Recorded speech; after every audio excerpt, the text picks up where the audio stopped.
Assalamualaikum warahmatullahi wabarakatuh. Waalaikumsalam warahmatullahi wabarakatuh.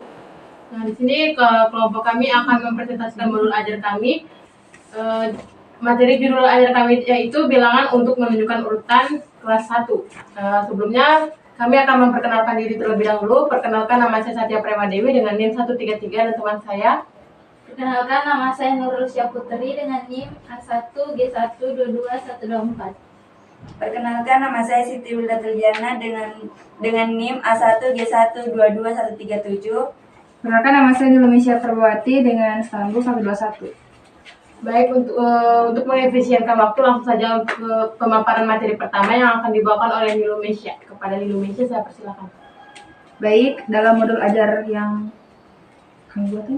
kami buat di sini, yang pertama itu ada identitas modul. Dalam identitas modul itu terdapat penyusun, instansi, tahun penyusunan, jenjang sekolah, dalam hal ini sekolah dasar, mata pelajaran matematika. Untuk kelas yang kami ambil yaitu kelas 1, materi yang kami gunakan bilangan untuk menunjukkan urutan. Alokasi waktu pertemuan pertama. Kemudian B, kompetensi awal.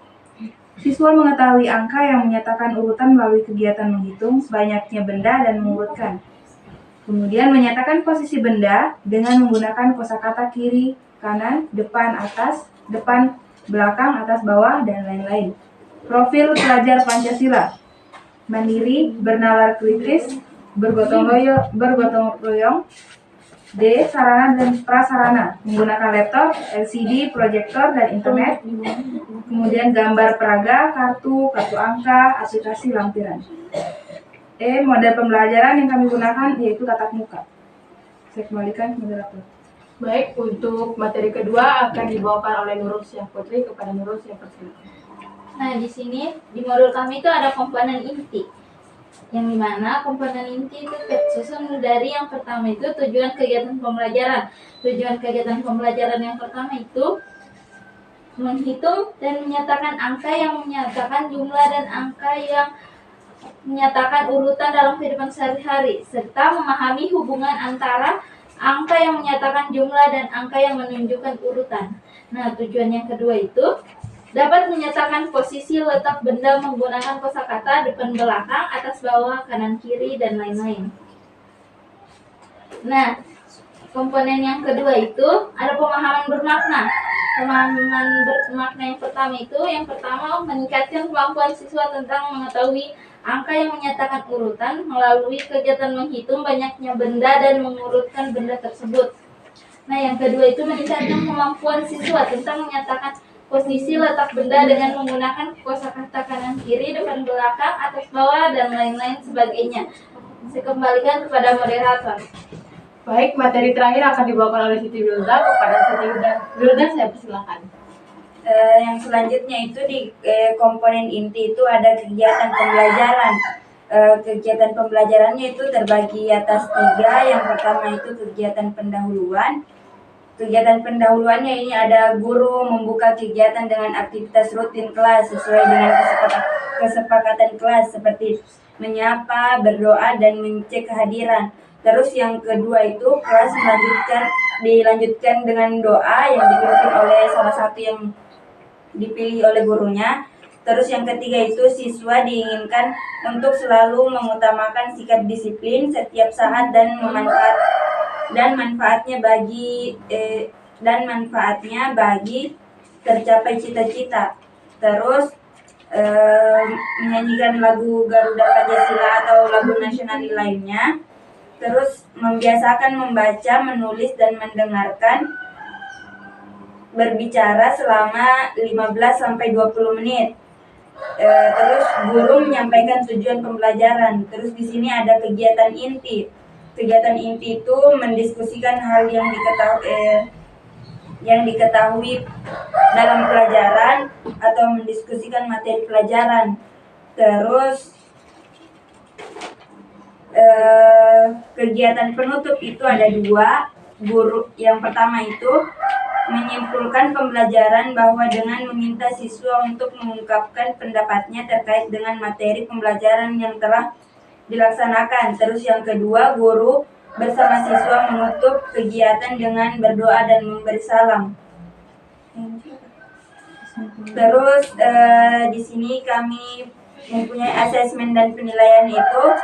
Yang pertama performa atau presentasi, terus yang kedua itu tertulis. Terus kegiatan pengayaan dan remedial. Kalau pengayaan itu peserta didik dengan nilai rata-rata dan nilai di atas rata-rata mengikuti pembelajaran dengan pengayaan. Terus kalau remedial itu diberikan kepada peserta didik yang membutuhkan bimbingan untuk memahami materi atau pembelajaran mengulang kepada siswa yang belum mencapai kompetensi. Mungkin itu saja yang bisa saya sampaikan. Saya kembalikan kepada moderator. Baik, itulah tadi pemaparan modul dari kelompok kami. Saya persilakan untuk teman-teman dari kelompok lain untuk bertanya atau memberi saran.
Ini kepada Wulan Sapitri, silakan. Oke, baik. Perkenalkan, nama saya Wulan Sapitri dengan NIM 152. Pertanyaan saya itu untuk di bagian asesmen itu, kenapa kalian memilih asesmen performa atau presentasi dan tertulis? Apa alasannya kenapa kalian bisa memilih asesmen tersebut?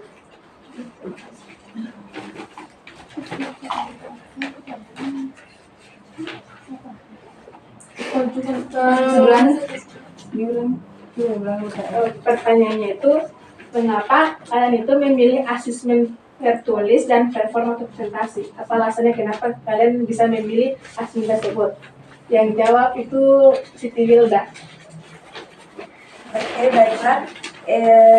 Kenapa kita pilih yang presentasi? Kan ini kita mau ambil yang kurikulum merdeka.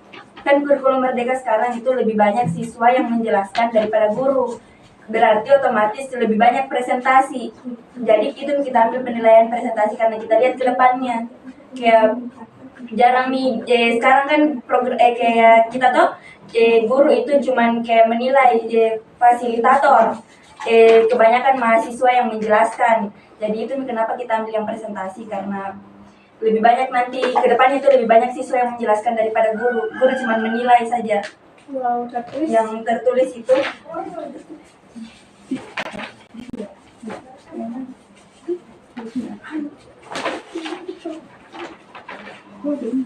kalau yang tertulis itu biasa karena lebih objektif, karena jawabannya peserta didik dipengaruhi oleh faktor seperti ekspresi wajah dan nada suara.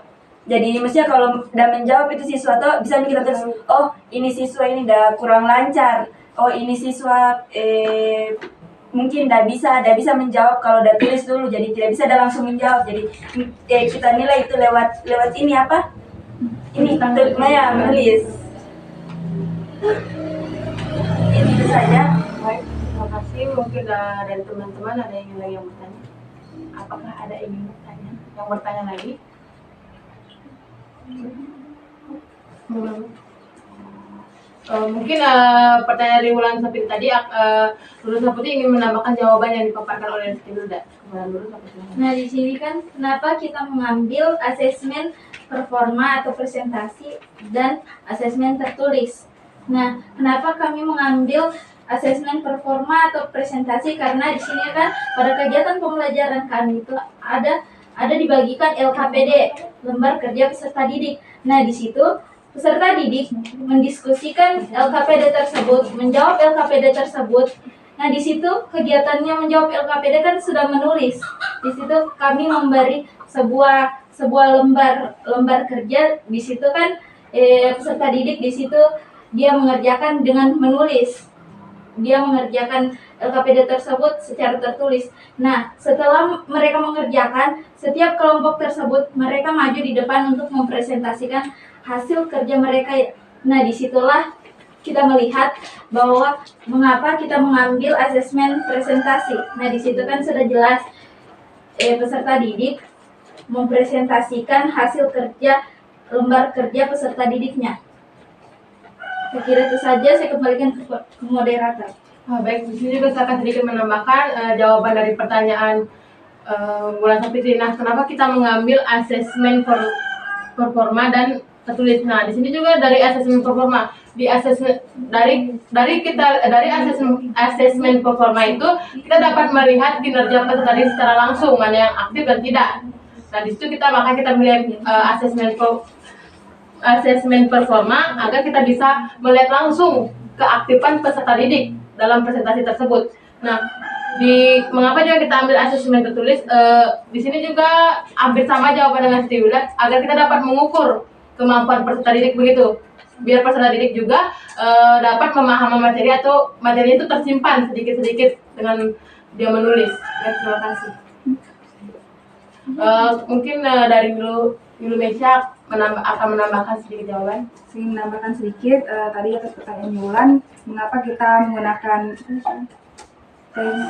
asesmen tertulis dan performa. Kalau untuk asesmen tertulis itu kan, kalau untuk bagi anak SD itu sangat penting. Kenapa sangat penting? Karena untuk di kalangan SD sendiri itu kan masih kurang untuk menulis. Itu kita perlukan untuk melatih skill mereka untuk dalam menulis. Itu bisa jadi selain untuk skill menulis mereka, kan kita kasih tes itu pasti ujung-ujungnya kita suruh untuk maju ke depan untuk presentasikan. Saat mereka presentasi ke depan itu untuk melatih juga mental mereka, apakah sudah siap untuk berbicara di depan orang banyak, bagaimana cara menyampaikan pendapat mereka, bagaimana cara mereka untuk mendapatkan jawaban itu. Mungkin itu yang bisa saya tambahkan. Saya kembalikan ke moderator. Baik, terima kasih. Itulah dari jawaban dari pertanyaan Wulan Sapiti. Mungkin dari teman-teman ada yang ingin bertanya lagi atau memberikan saran. Silakan. Bertanya. Baik, kepada Yuliana saya silakan. Baik, perkenalkan nama saya Yuliana dengan NIM 155. Di sini saya ingin bertanya, kan di model pembelajaran kalian itu hanya menerapkan model pembelajaran tatap muka. Pertanyaan saya, kenapa kalian tidak mengambil pembelajaran model PBL? Kenapa kalian hanya mengambil saja model pembelajaran tatap muka?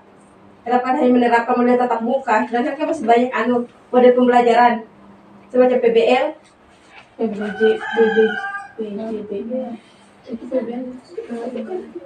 Siapa yang menjawab?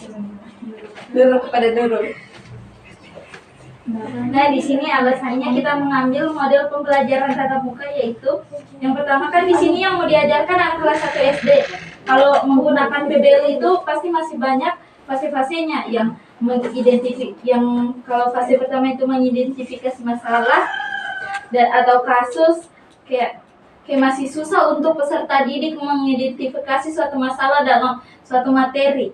Nah, kalau yang kayak pengembangan rencana solusi itu masih susah bagi peserta didik. Sudah? Masih susah bagi peserta didik yang kelas 1. Nah, kalau pembelajaran tatap muka kan di sini masih kayak guru dulu menjelaskan baru peserta didik dikasih LKPD untuk mengerjakan, karena dia sudah tahu gambaran yang sudah dijelaskan oleh guru baru dia kerjakan. Kalau LKPD kalau melalui PBL kan dia itu harus peserta didik duluan yang menentukan suatu masalah. Nah, itu saja dari saya kembalikan kepada moderator.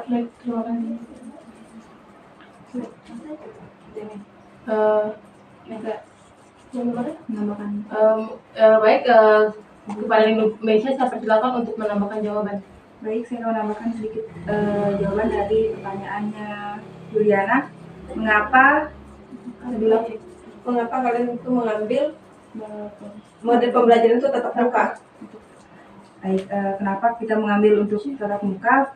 Kembali lagi karena konteks yang kita ajar di sini masih untuk sekolah dasar, kita menggunakan tatap muka itu agar guru dan siswa itu bisa menjalin keterdekatan. Misalnya kita masuk di kelas, terus kita mengajar langsung siswa, menerapkan misalnya ada salah satu siswa yang belum paham akan materinya atau tidak bisa membaca misalnya, kita tuntun dia, kita dekati, baru kita tunjuk bagaimana cara membaca secara langsung. Kemudian juga interaksi sosial antara guru dan siswa itu dapat terjaga, karena dengan kita tatap muka, dengan kita mengajar di depan kelas, otomatis siswa itu bisa fokus pada kita dan bisa memahami apa yang akan guru sampaikan. Kalau untuk PBL itu bukan berarti tidak digunakan, tapi itu bisa dimasukkan di kurikulum untuk sebagai untuk memperkaya pengalaman. Tetap bisa diterapkan, tapi mungkin untuk kita yang kita gunakan saat ini kita tetap memfokuskan untuk tatap muka yang langsung. Mungkin kita akan kembalikan. Baik, terima kasih. Di sini juga saya akan sedikit menambahkan kenapa kita di sini mengambil proses tatap muka. Itu karena yang pertama, kalau kita menggunakan kayak forum Zoom begitu kan, peserta didik masih kayak kan ini kelas 1, masih jarang kelas 1 yang bisa menggunakan gitu. Makanya kita mengambil proses tatap muka. Nah, dengan tadi kita bilang sudah ada penanya dikatakan kenapa tidak menggunakan PBL. Nah, di tatap muka pun kita bisa menggunakan PBL, karena PBL kita perlu tahu apa itu PBL. PBL kan itu program based learning, kita menggunakan proyek. Nah, di sini kita bisa menggunakan di tatap muka itu kita bisa menggunakan proyek, kayak kita membuatkan PPT seperti itu. Mungkin itulah jawaban dari pertanyaan Yulia. Mungkin dari teman-teman ada yang bertanya lagi atau memberikan saran?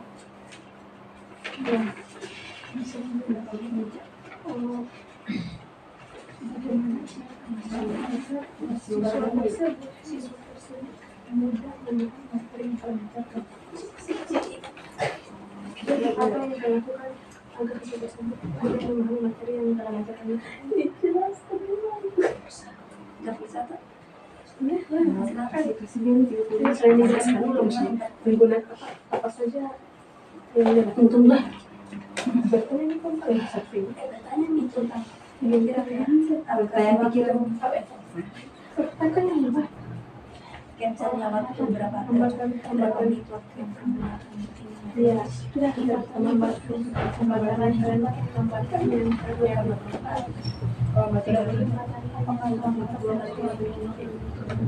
ini selama kursi yang begini apa aja hambatan yang kalian miliki?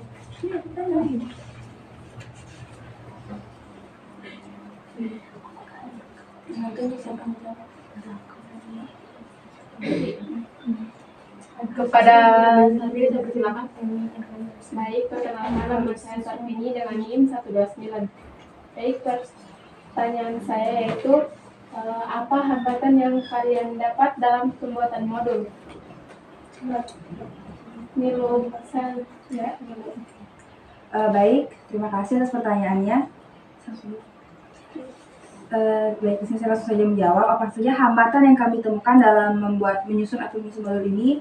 Yang pertama itu kurikulum itu kan banyak, maksudnya di sini kurikulum SD itu mengalami banyak perubahan dan modul itu harus tetap relevan dengan kurikulum yang sudah ada atau di sini harus mengikuti. Jadi kita mencari kurikulum mana yang sekiranya dapat mengikuti kurikulum yang sedang ada dan tidak meninggalkan kurikulum yang sebelumnya. Terus itu kebutuhan siswa, karena kami membuat kurikulum ini untuk siswa dalam satu kelas itu kan ada banyak. Taruhlah di situ ada 30 orang siswa. Pasti mereka punya kebutuhan yang beragam. Kita tidak bisa memisahkan antara satu siswa dengan siswa lain. Cara belajar mereka kan pasti berbeda-beda. Nah, kami di sini menyesuaikan membuat modul yang dimana istilahnya di sini kami mengambil beberapa sampel besar begitu. Dalam kalau anak SD itu SD kelas 1 itu bagaimana cara proses belajarnya, secara besarnya bagaimana, terus kami kumpulkan, kami masukkan di dalam modul.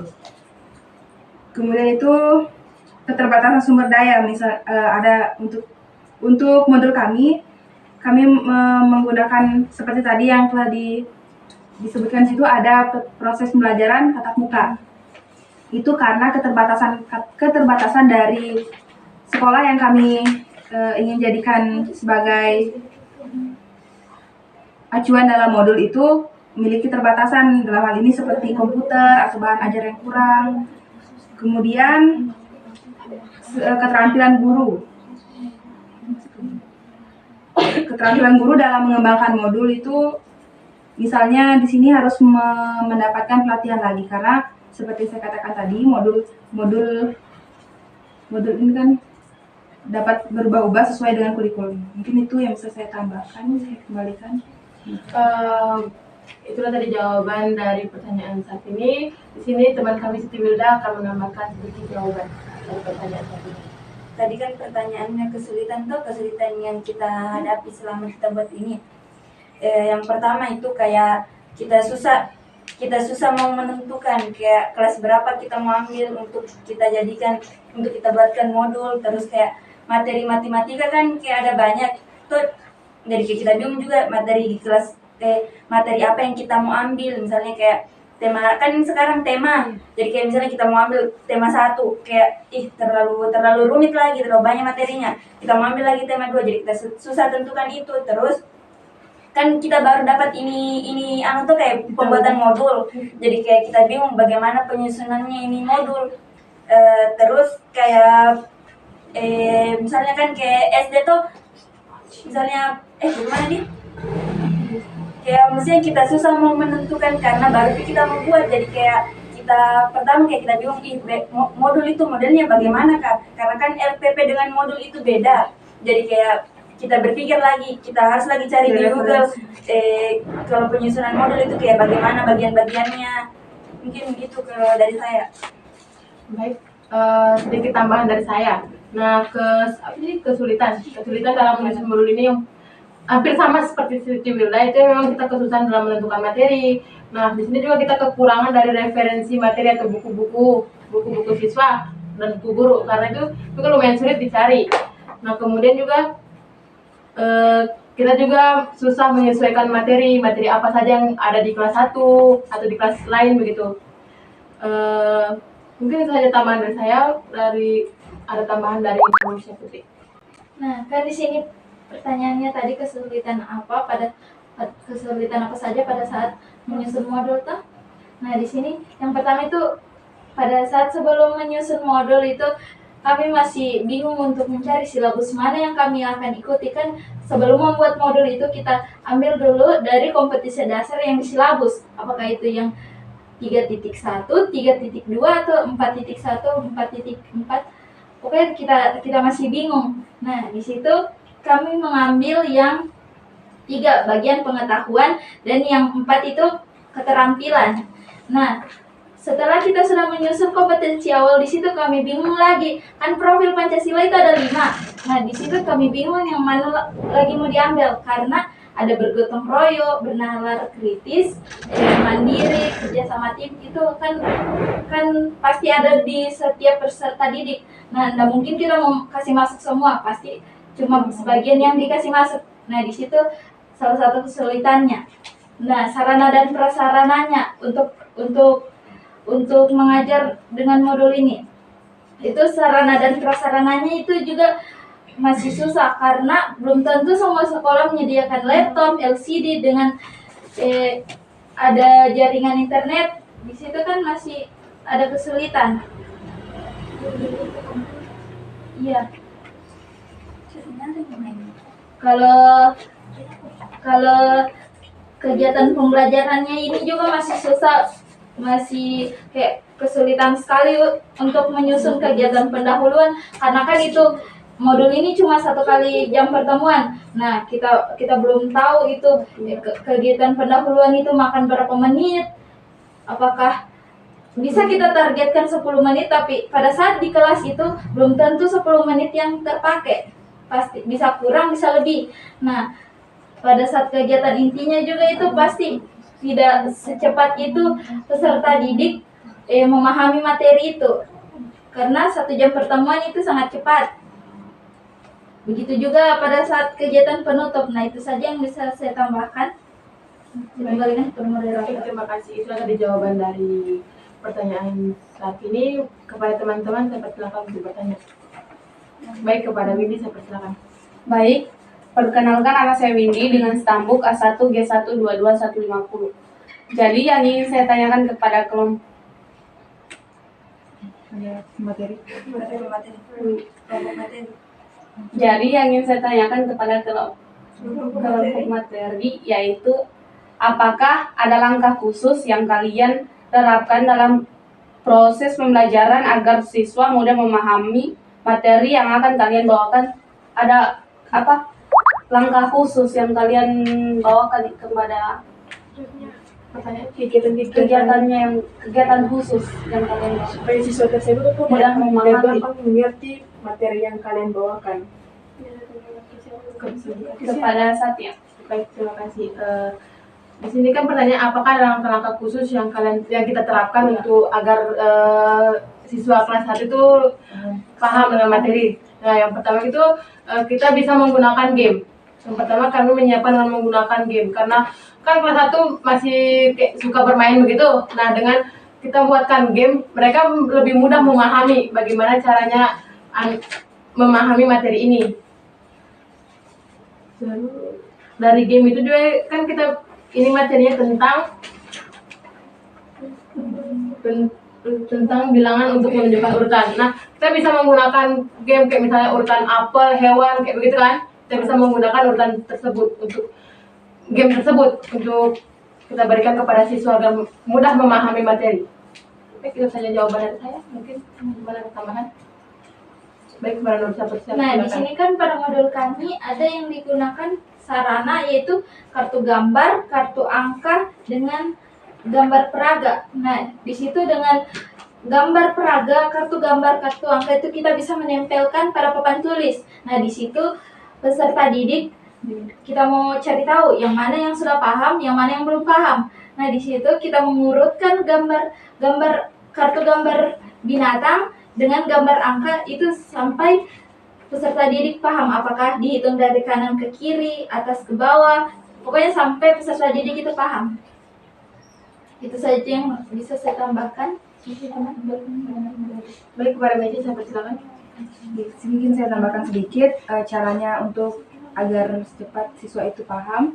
Yang pertama itu pasti kita menggunakan bahasa yang mudah dimengerti. Apalagi untuk anak SD kelas 1, di situ mereka masih bahasanya itu mungkin masih, kalau kita ini kan sudah banyak bahasa baru yang kita pakai sehari-hari. Kita gunakan bahasa yang pendekatan yang bisa dibilang masih bahasa ibu kita pakai sama mereka.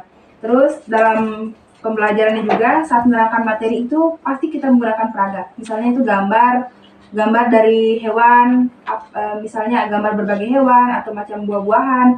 Baru nanti di bawah gambar itu kita tempel nomor 1 sampai 10. Kemudian berulang lagi 10 sampai 1. Terus kita tunjuk, kita arahkan mereka, kita tuntun satu-satu dari siswa itu maju ke depan untuk menunjuk mana nomor dan angka, mana nomor dan gambar yang guru sebut begitu. Mungkin itu bisa saya tambahkan, saya kembalikan. Baik, itulah tadi jawaban dari pertanyaan Windy. Mungkin ada teman-teman ada yang ingin bertanya lagi.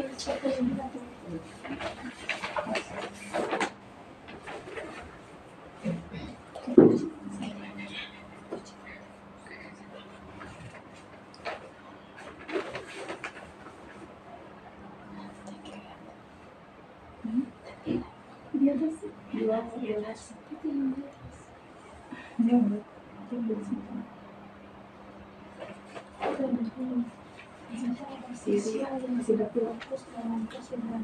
ada teman-teman ada yang ingin bertanya tentang memberikan saran, masukan.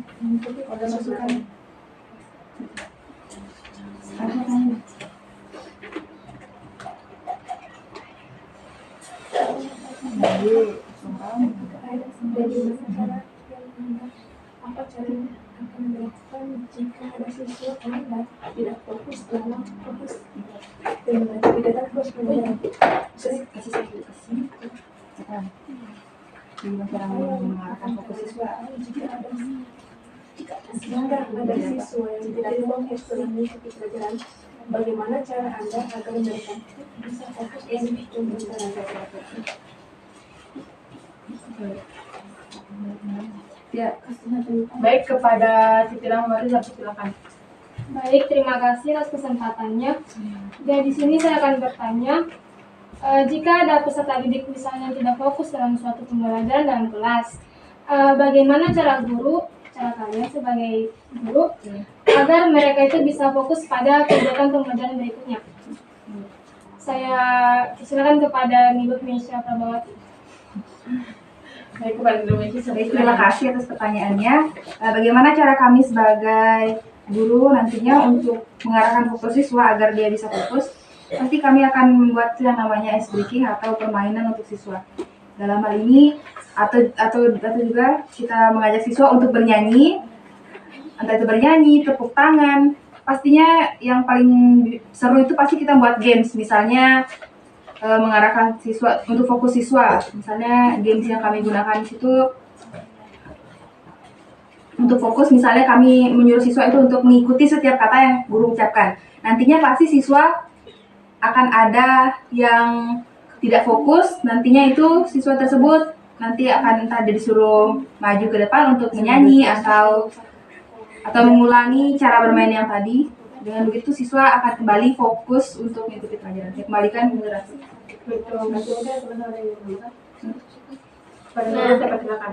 Nah, pertanyaannya, bagaimana cara kita sebagai guru mengatasi siswa yang tidak fokus pada saat jam pelajaran? Nah, di situ sama saja seperti nilai Messi itu, pada saat kita memberikan pertanyaan di papan tulis, jika kayak pada saat jam sebelumnya itu semuanya menjawab benar, nah kita bertanya kembali lagi ada yang masih salah, pasti itu kan ada yang tidak fokus. Nah, di situ kita mengadakan ice breaking. Setelah mengadakan ice breaking, kita mengetes lagi pada pertanyaan yang sama, apakah masih fokus, apakah semua siswa itu masih bisa menjawab pertanyaan tersebut. Berarti kalau masih bisa, berarti siswa tersebut sudah kembali fokus pada pertanyaan itu. Nah, saya kembalikan pada moderator. Terima kasih. Sedikit tambahan juga, kan sudah punya untuk beri sedikit lagi tambahan. Saya setuju apa yang dibilang oleh teman rekan saya di Indonesia dan Nurul Syahputri. Sedikit tambahan saja, di sini juga kita bisa kayak memberikan begitu umpan balik kepada siswa. Jika siswa tidak mengerti atau apapun tidak mengerti, kita jika siswa tidak fokus, kita bisa memberikan umpan balik. Kita kayak bertanya, kayak memberikan game juga bisa. Mungkin itu sedikit tambahan dari saya.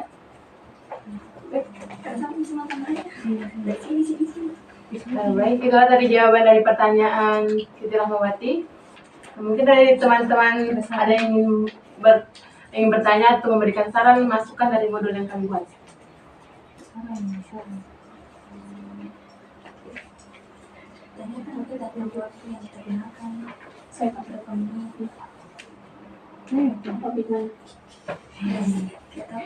Waktunya untuk materinya kegiatannya ini kira-kira dalam satu pertemuan berapa jam?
Mungkin dari teman-teman ada yang bertanya atau memberi saran, masukan.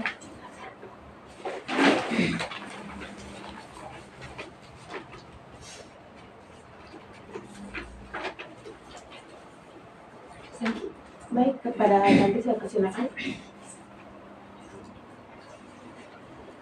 Baik, perkenalkan nama saya Santi dan NIM 145. Di sini pertanyaan saya di materi kalian yang pada kegiatan pengayaan dan remedial. Di sini kan kalian bila ada siswa yang tidak tuntas itu kalian adakan remedial. Nah, bagaimana kalau siswa sudah guru sudah melakukan remedial kepada siswa tapi siswanya belum tuntas lagi gitu, belum mencapai target.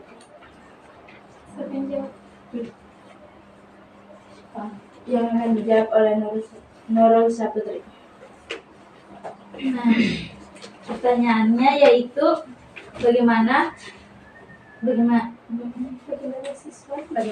Yang sudah dengan siswa yang sudah melakukan remedial tetapi belum mencapai target toh gitu. Nah, di sini tuh sebagai guru akan diberikan kepada peserta didik yang membutuhkan bimbingan kayak les tambahan begitu. Nah, setelah les tambahan kayak minggu kedepannya baru melakukan remedial kembali untuk memahami materi atau pembelajaran mengulang kepada siswa yang belum mencapai pembelajaran. Nah, saya kembalikan kepada moderator. siswa yang tidak mampu ikut les tambahan. Baik, terima kasih. Sedikit tambahan, sedikit kan di sini pertanyaannya bagaimana jika siswa sudah diberikan remedial oleh guru tetap menilainya tetap rendah, tidak masuk KM itu. Di sini mungkin sebagai guru kita bisa memberikan kayak tugas tambahan begitu. Kita bisa memberikan tugas tambahan kepada siswa yang remedial. Jika mungkin sudah saya teman kepada stimulus saya persilakan. Kalau saya tuh misalnya kita buat perjanjian tuh 3 kali remedial. Kalau misalnya dalam 3 kali remedial itu tetap tidak tuntas, mungkin kita bisa kasih yang saya setuju tadi dengan Satya, mungkin kita ganti dengan memberikan tugas. Tapi kalau misalnya udah berhasil buat itu tugas, nilainya itu tidak setara dengan yang ikut ujian yang maksudnya yang tuntas dengan ujian tuh. Tapi misalnya yang ikut ujian itu kita kasih nilai 90, mungkin ini yang mengerjakan tugas kita kasih setara dengan KKN misalnya 75. Jadi mungkin tidak bisa lebih tinggi lagi dari yang ikut ujian karena kan dia sudah ujian 3 kali tapi tidak lulus. Jadi gantinya saja sebagai tugas biar ada nilai tambahan lah. Mungkin itu saja dari saya. Baik, itulah tadi jawaban dari pertanyaan Santi. Dan teman-teman ada yang bertanya lagi? Baik, kepada Windy saya persilakan. Baik, perkenalkan nama saya Windy dengan stambuk 150. Jadi yang ingin saya tanyakan yaitu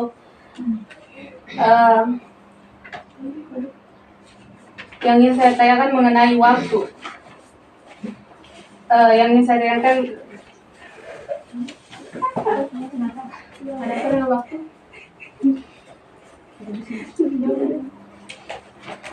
Jadi sedikit bertanya mengenai waktu yang kalian terapkan. Apakah ada satu materi atau apakah ada jangka waktu yang kalian gunakan? Pertanyaannya ditujukan kepada apa yang itu?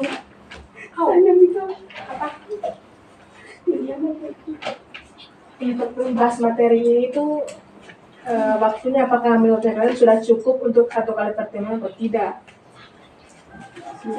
Kita menjawab. Linda. Baik, pada Stimulus saya persilakan. Kalau menurut mungkin ini kalau bisa kita usahakan 1 kali pertemuan, tapi mungkin tidak pastilah untuk 1 kali pertemuan, pasti kayak 2 kali pertemuan. Tapi kalau untuk alokasikan waktunya itu mungkin kita ambil sekitar 2 kali 30 menit atau 35 lah, berarti sekitar 70 menit. Mungkin saja. Saya kembalikan kepada moderator. Ini sedikit tambahan Mas. Untuk waktu juga ini kan sudah ditentukan ada dari Kemendikbud. Setahu saya itu sudah ditentukan karena kalau misalnya satu pertemuan itu 2 kali 35 menit. Nah untuk modul yang kita buat ini khusus untuk satu pertemuan. Di sini jadi kita usahakan harus selesai di satu pertemuan tersebut begitu. Baik, terima kasih. Itulah tadi jawaban dari pertanyaan Windy. Mungkin dari teman-teman ada yang bertanya lagi? Atau kasih saran, masukan? Pembelajaran itu ya kan masih model pembelajaran. Oke, yakin kita masih muncul itu sendiri. Bisa. Jam berapa? 2.30 kita kasih. Coba minggu lagi. Mungkin sedikit saran di bagian untuk modul pembelajaran ini, mungkin jangan hanya berfokus pada tatap muka, mungkin bisa menggunakan daring secara online atau tidak PBL atau PBL. Jadi itu saja saran yang saya bisa sampaikan. Mau didiskusikan? Kalau menurutku mungkin dari bulan itu agak betul karena betul karena kan kita tidak tahu kedepannya tuh kayak yang sebelumnya tiba-tiba COVID, jadi siswa harus belajar dari rumah, kayak harus online lah, dikasih tugas lah, baru nanti diperiksa sama gurunya lewat difotokan. Jadi mungkin betul kata Wulan, kita harus tambahkan di situ model pembelajaran online PBL dan PJBL toh.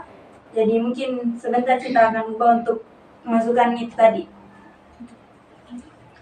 Baik, terima kasih atas pertanyaan dan masukan dari teman-teman.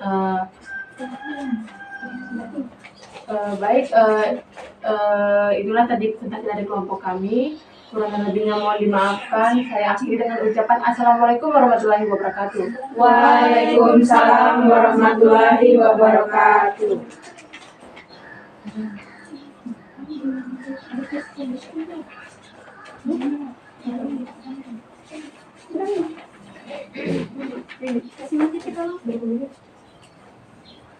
Mana tuh Mas?